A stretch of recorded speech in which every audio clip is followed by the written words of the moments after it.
And and for some reason, people think that Paul told me I couldn't go, and I'm a WWE guy. But when this thing first came, I actually got contacted by Sting,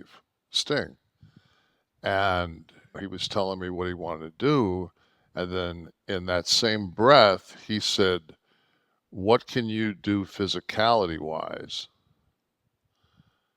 And I was just like, so if anybody wants to know why Kevin Nash was at home, that's why.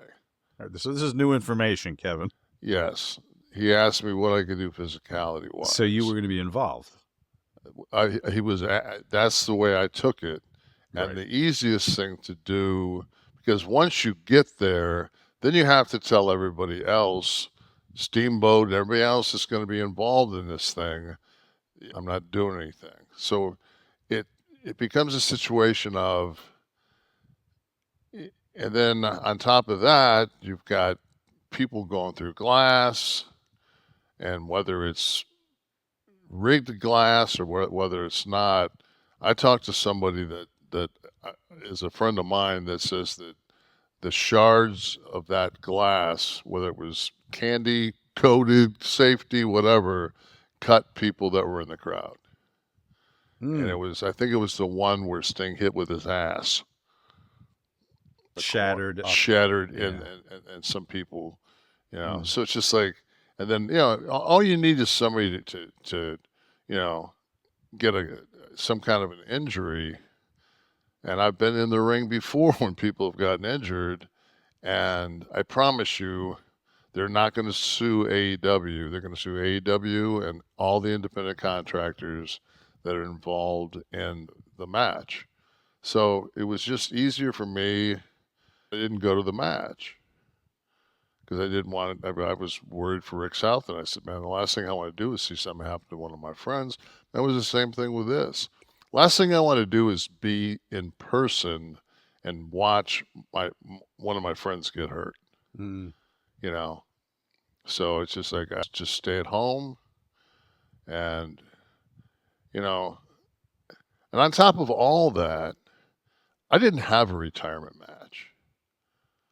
New thing? Like, did Harley Race's retirement match? I didn't have a retirement match. I just fucking stopped doing it. Right. Let me ask you a question. Let's say you could have gone. Let's say there were.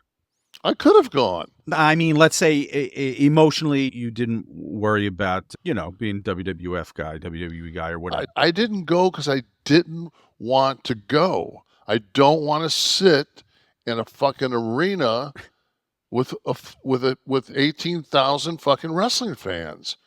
I've still got to get in and out of the building. It's like I don't want to go. All right. So my question is, I'll be in Louisiana. You can see me at my table. That's it. Funkos, how much? $60? I'm not whatever they charge. I'm just saying, if you want to see me, I want to see you. But nobody's coming to see me at Sting's retirement match. Therefore, I don't need to be there. What I was going to say is, how much does it come into play with something like this? Of who else is going to be involved. So he asked you about your physicality, right?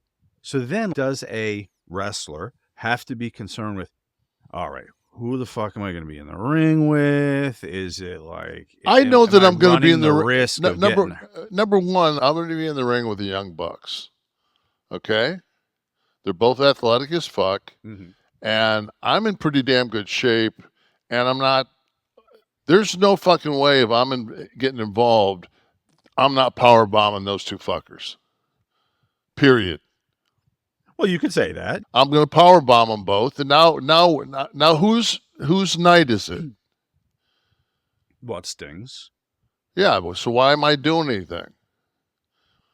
Why am I being involved? Now, guess what? You take all that out of the equation if I'm sitting on my couch in Florida. Correct. So there we go. All right. And done. That had nothing to do with Triple H. It had nothing to do with me being a WWE guy. It had everything to do with I know what's right for me. I know what's right for the match.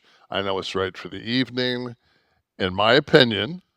And I did exactly what I thought was right, which was stay the fuck at home. But I don't think there's anything wrong with saying that you're closely tied to the company for which you worked for years, made you a heavyweight champion, who you are prominent in their merchandise, including 3 versions of Kevin in the 2K game. I don't think there's anything wrong with saying that's the company where I worked. No, I mean, I I don't. mean, even when you said that a few weeks ago, I didn't think there was anything strange about I got that. another figure that's coming out. It's like I get a figure or two every year. They keep making merch. They keep putting me in games. They keep using me. Right. Totally understandable. It's fine. So I guess now that's a thing. Then we kind of agree that the last match has become a, bands are doing it too, right? Like the last tour, the final tour, and I guess that didn't happen in the 70s, right? Did you know when Grand Funk Railroad's last tour was going to be? Did they call it the last tour? I think they just No. went on tour and then they all fought and got stoned and left. How many last tours did Kiss have? They did Right. have a couple. This is new stuff. Big payday. You got to know it's the last one to spend last one money on the match. So I get why Steve might want that big send off. Anyone know? Anyone know what he made? Or was it part of his existing thing? I'm sure it's part of his existing thing. All right. Last week, Tom Talker was listening, and he said John Tenta dropped a great elbow. He used to have a delay and sort of a turn before he dropped it. Always thought it looked quite impressive seeing this 400-pound monster coming down on his opponent. I do remember that. We did talk about the elbow drop for God last week.